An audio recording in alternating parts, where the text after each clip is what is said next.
Je vous demande de vous arrêter. 90.10, la clé des ondes.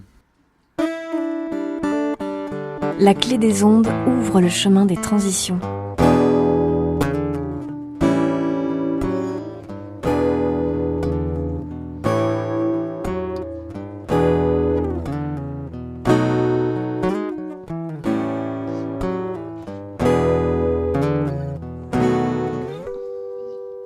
Oh oh oh, je vous salue bien haut, vous qui nous écoutez. Aujourd'hui, on va parler d'économie. L'économie dans le monde associatif, l'économie dans le monde général dans lequel on vit. Et donc, du coup, pour cela, on a invité Yacine Berada, qui écrit une thèse sur ce thème de l'économie. Et donc, nous allons voir ça plus en détail. Bonjour Yacine. Bonjour. Maxime Guéquière nous accompagne sur le chemin des transitions. Alors du coup Yacine, merci d'être venu jusqu'au studio de la Clé des Ondes pour enregistrer cette émission. Et donc du coup tu écris une thèse, mais alors une thèse sur quoi exactement ? Alors en fait tu as présenté, cher Maxime, le titre de ma thèse. En fait on va pas le raconter, mais tu as présenté en fait le sujet de ma thèse en disant que c'était une thèse sur l'économie. En fait c'est une thèse sur la critique de l'économie. Ah, donc on va critiquer l'économie. Voilà. Très intéressant ça. Et Voilà. donc du coup, forcément, on va pas dérouler tout le long de ta thèse parce que tu as écrit 400 pages de mémoire. Et donc du coup, 400 pages résumées en une demi-heure, c'est impossible. On n'arrivera pas à tout dire. Et donc du coup, une fois qu'elle sera déposée, j'inviterai les auditeurs à la lire parce que je pense que ça va être très intéressant à consulter. Et donc, l'économie, c'est quoi exactement ? C'est une fiction. C'est une fiction qui part de 4 catégories d'intelligibilité, le travail, l'argent, la marchandise et la valeur. D'accord. Alors, ces 4 catégories d'intelligibilité appartiennent à, dans l'économie industrielle, l'économie capitaliste, l'économie moderne. Il y a eu de l'économie avant. Elle n'était pas capitaliste. C'était d'autres formes d'économie, physiocratique, féodale, etc. Depuis 200 ans, presque 300 ans, en gros, on est dans le capitalisme. Et le problème, c'est que le capitalisme se présente comme une synthèse sociale, naturelle. Il y a toujours eu du travail. Il est nécessaire à l'homme de travailler. Oui. On ne peut pas travailler autrement que pour gagner de l'argent. Et on ne peut pas ni produire, ni échanger, ni consommer que par de l'argent. D'accord. Etc., etc. Alors c'est tous ces déterminants-là, soi-disant naturels, qu'il faut déconstruire. Alors les déconstruire, comment on peut y arriver aussi simplement que de dire qu'il faut autre chose que le capitalisme aujourd'hui dans notre société ? De toute manière, le capitalisme a eu un début et donc il aura une fin. La question, c'est qu'il faut que ça se fasse avec le moins de dégâts possible, parce qu'on voit bien ce qu'il est en train de produire. C'est de plus en plus violent. Ouais. Et la question, c'est est-ce qu'on va préparer la sortie, nous-mêmes, pour un peu moins de violence ? Bon, là, tel que c'est parti, ça va être violent de toute manière. Mais est-ce qu'on va laisser arriver à cette issue naturellement, c'est-à-dire de crise en crise et d'aggravation en aggravation, ou bien est-ce qu'on va préparer la sortie vers un autre système ? Alors du coup, dans le chemin des transitions, on parle plus de solutions pour sortir de nos problématiques quotidiennes, on va dire, dans le global en général. Et donc du coup, tout le long de reste de l'émission, après cette petite pause musicale, on va montrer les solutions qui existent pour justement sortir par la bonne porte, on va dire, de ce monde de capitalisme.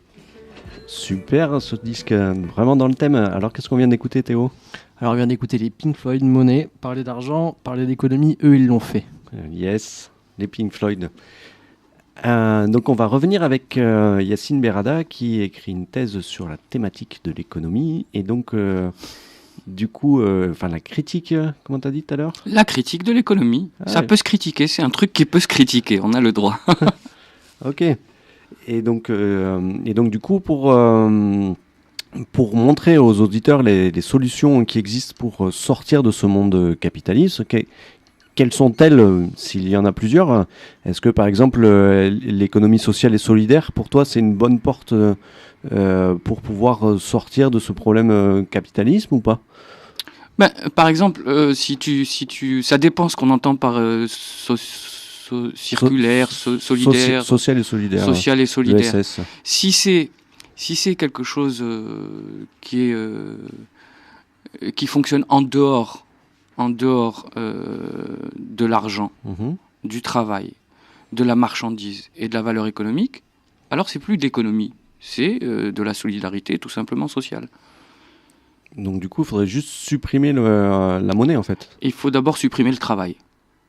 Et Comment quand j'entends supprimer le travail, c'est pas pour le remplacer plus tard par un revenu universel, inconditionnel, de base, etc. Mhm. Tout ça, ce sont des rustines, des pansements qui ont été pensés par les libéraux il y a très longtemps pour dégraisser un peu le mammouth. D'accord. Bon, la gauche après s'en est emparée, mais c'est un pansement. Parce que ce que les économistes qui croient dur comme fer à la naturalité du travail n'ont pas voulu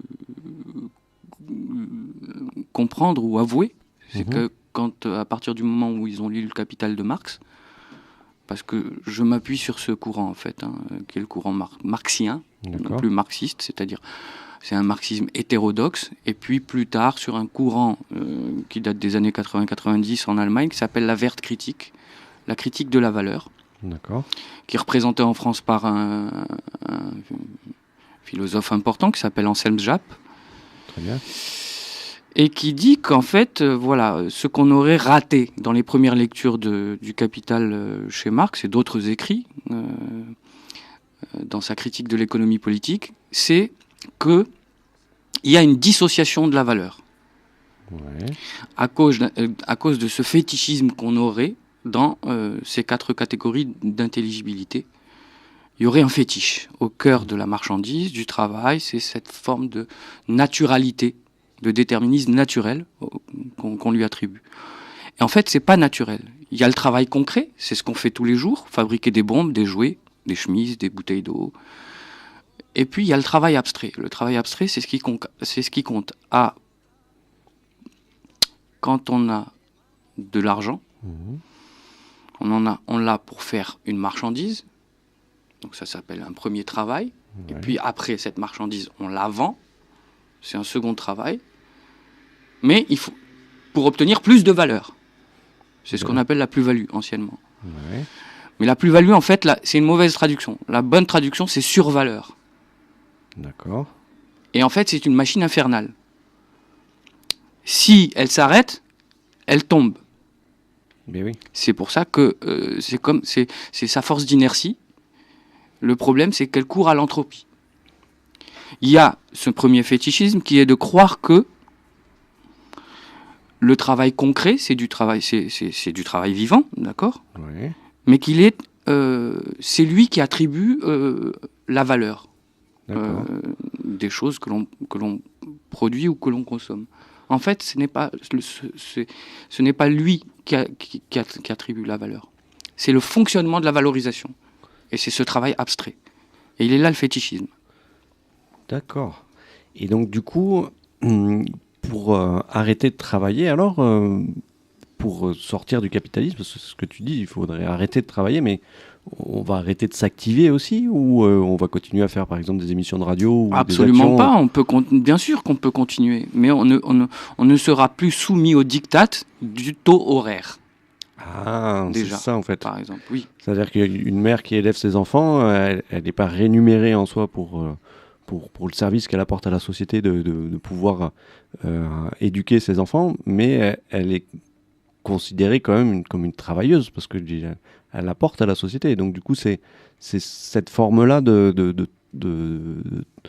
comment dire d'action que l'on pourrait mener pour la société sans être un travail.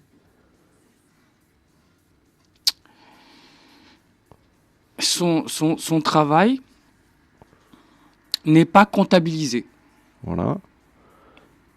Mais- dans le fonctionnement mercantile des lois de la valorisation économique. Tout à fait. Il n'est pas comptabilisé, donc il est nul et non avenu.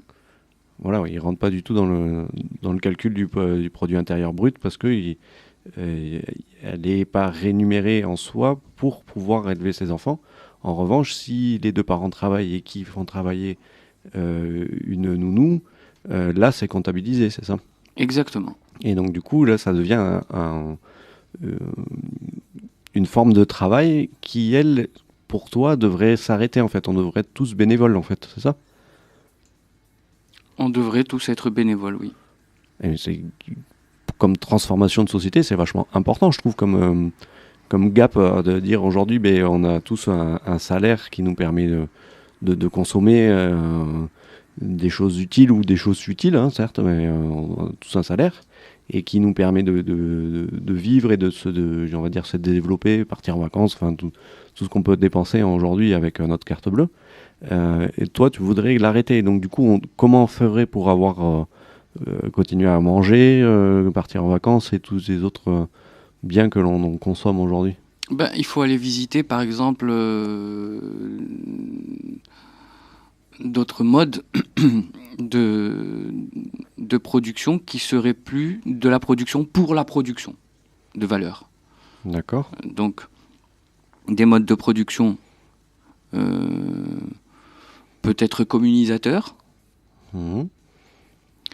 mais ce serait surtout des modes de production qui seraient, je le dis, c'est important, déconnectés du diktat du taux horaire, en gros, des quantités de temps. On travaille pour tant de quantités d'unités temporelles. Dès qu'on sera sorti de tout ça, les échanges deviendront beaucoup plus symétriques. D'accord, super intéressant tout ça. Et tout à l'heure, tu as cité Enseigne Jap. Donc on va faire une petite intervention de Pauline, qui est en service civique à l'association Dynamo. Bonjour, aujourd'hui je souhaite donc vous parler de Ansel Jap. Il s'agit d'un philosophe et enseignant. Il est aussi auteur d'une dizaine de livres. Il est théoricien de la nouvelle critique de la valeur et spécialiste de la pensée de Guy Debord. Je vous invite donc à aller voir une interview autour de son livre La société autophage. Cette vidéo sur la chaîne YouTube de Xerfi Canal est intitulée Autodestruction et démesure du capitalisme. Merci beaucoup Pauline. Et donc du coup, Yacine Berada qui est avec nous aujourd'hui pour nous parler d'économie. Le monde associatif, et plus particulièrement pour l'exemple que je connais, l'association Dynamo, on est passé d'un monde bénévole à un monde professionnel, c'est-à-dire qu'on est devenu salarié avec Théo dans l'association pour pouvoir développer cette association-là et porter encore plus de projets, parce que quand on est bénévole, on a forcément un travail à côté, donc du coup on a 35 heures dans la semaine qui sont dédiées à ce travail et pas forcément dédiées à l'association. Et donc du coup, moi je trouve ça super intéressant de pouvoir se dire, cette association-là, je suis passionné par ce qu'elle fait, donc du coup, je vais pouvoir en faire mon travail, et donc devenir de salarié de Dynamo, c'était génial, quoi. Enfin, c'était extraordinaire de pouvoir dire, maintenant je vais pouvoir me mettre à plein temps sur le développement de l'association qui apporte l'eau aux personnes en difficulté à travers le monde. Et donc, du coup, tu es en train de me dire qu'il faudrait plus que je travaille pour Dynamo. Alors, je suis un peu choqué quand même par ce point de vue d'arrêter le travail. Mais donc, du coup, je pense qu'il y a quelque chose que j'ai pas bien saisi dans l'affaire. Est-ce que tu peux nous la reformuler? Alors, je vais le redire différemment, avec les vieilles catégories d'analyse marxiste. Avant, on disait, il y a en gros, il y a une dissociation de la valeur entre la valeur d'usage et la valeur d'échange. Ouais. D'accord ? Bon. Toi, tu fournis de l'accès à l'eau pour des gens qui en ont la nécessité. Tout à fait. Et qui ne peuvent pas la payer. Pas forcément. Parce que pour moi, l'eau, elle a quand même un coût. C'est-à-dire qu'il faut installer du matériel pour pouvoir y accéder, que ce soit en Afrique avec les puits qu'on construit grâce aux factures d'eau de tous les Français. Il y a 1% qui peut être dédié à cet accès à l'eau. Donc du coup, il faut creuser le puits, puis il faut l'entretenir après la pompe. Donc du coup, il faut quand même un coût minime pour pouvoir faire en sorte qu'il y ait une pérennité dans le temps pour qu'il y ait une continuité de l'accès à l'eau. Donc du coup, c'est pas forcément les personnes qui n'ont pas les fonds pour pouvoir payer l'eau auprès desquelles on intervient, quoi. Je sais pas si tu vois ce que je veux dire. Oui, mais ils n'en ont pas l'usage. La valeur que tu donnes à ce produit que tu fournis, le produit de ton travail, c'est fournir de l'accès à l'eau, d'accord ? Mais l'usage de cet accès ne vaut rien. Il est subsumé sous sa valeur d'échange.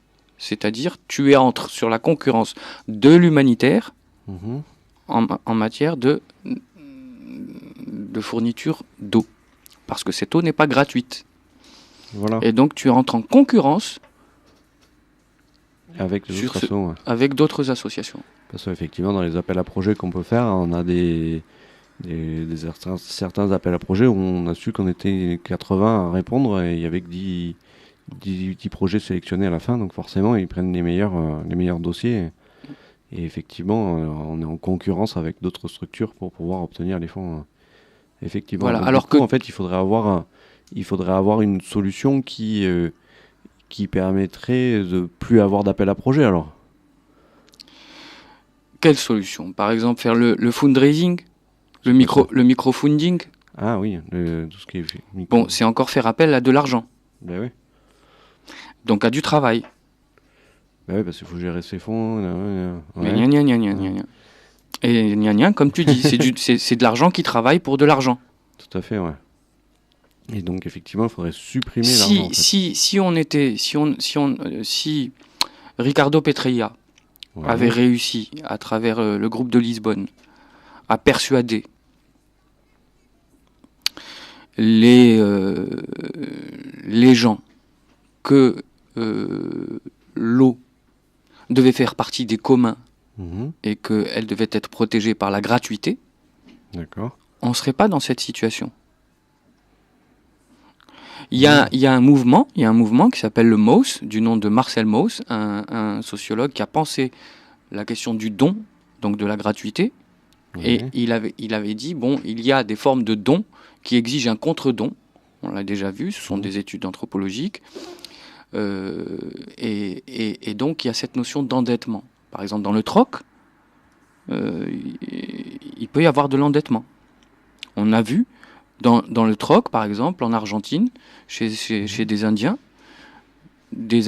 pauvres, spéculer sur des denrées alimentaires, des petites denrées de base.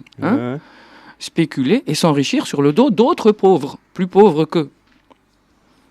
Donc même alors qu'ils avaient supprimé l'argent, décidé de supprimer l'argent, ce mal qui venait du blanc, qui a peur du chômage, qui a peur, alors que eux ils ont qu'une seule peur, c'est que la montagne rejoigne le ciel. Oui. Bon, ils sont entrés dans la modernité, ils ont vu ce que ça faisait le travail, de la précarité, de la misère, de la pauvreté, ils n'en ont plus voulu. Ils se sont mis à faire du troc. Et puis ils ont organisé des clubs de troc. Et puis on a vu ce que ça avait donné. Des pauvres qui commençaient à spéculer, c'est-à-dire stocker des denrées alimentaires. D'accord. Le temps que les autres écoulent leur stock et après ils ressortaient leur stock. Donc du coup, même l'économie du don, pour toi, c'est pas une bonne économie, quoi. Ce n'est pas une bonne économie parce que ça reste de l'économie. Et ouais, on garde le mot, quoi. Mais oui, on fait travailler de la valeur. On fait travailler de la valeur. Et la valeur, c'est un fétiche qui consiste à dire « je mérite d'être rémunéré, rétribué à hauteur de mes qualités ». Alors on peut appeler ça compétence, capacité, etc. Bon, capabilities chez les Anglais, dans les études anglo-saxonnes pragmatiques. Mais bon, c'est encore de la pensée capitalistique. Et le capital est automate. Il a vocation comme le tigre, comme sur la couverture du livre d'Anselme Japp, cette allusion au roi Érisicton qui avait spolié tout son peuple et qui était condamné à la fin à s'auto-dévorer. D'accord. Très intéressant tout ça. Et donc La solution de ne Alors plus donc, travailler... les monnaies libres, les monnaies complémentaires, tout ça, parce que je sais que ça t'est familier, parce que nos auditeurs ne le savent peut-être pas, mais on se connaît, on a organisé un festival donc, de la monnaie, qui est un cursus d'information là-dessus.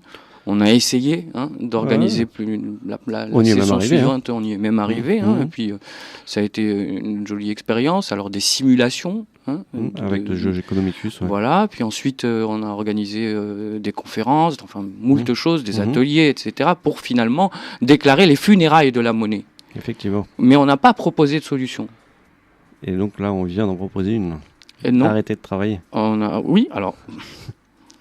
Ça va se faire progressivement parce que c'est une idée qui doit faire son chemin dans l'esprit des gens. Il va falloir y réfléchir. Parce qu'ils ont toujours cette idée que,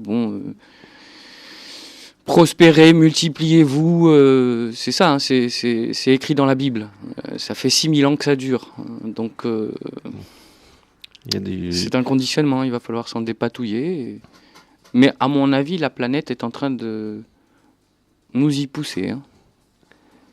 Effectivement, la planète, à mon avis, elle n'aura pas forcément le même temps que nous pour pouvoir prendre en compte cette idée et la mettre en place, parce que ne serait-ce que dans nos échanges, ça va être très difficile à mettre en place, parce qu'on a depuis tout petit eu cet argent entre les doigts, et du coup, de ces échanges, notre conception est quand même bien établie, et la conduite en changement, on le voit rien que pour changer ses habitudes sur la thématique de l'eau, de fermer le robinet quand on se brosse les dents, ça n'a pas été simple en soi à faire.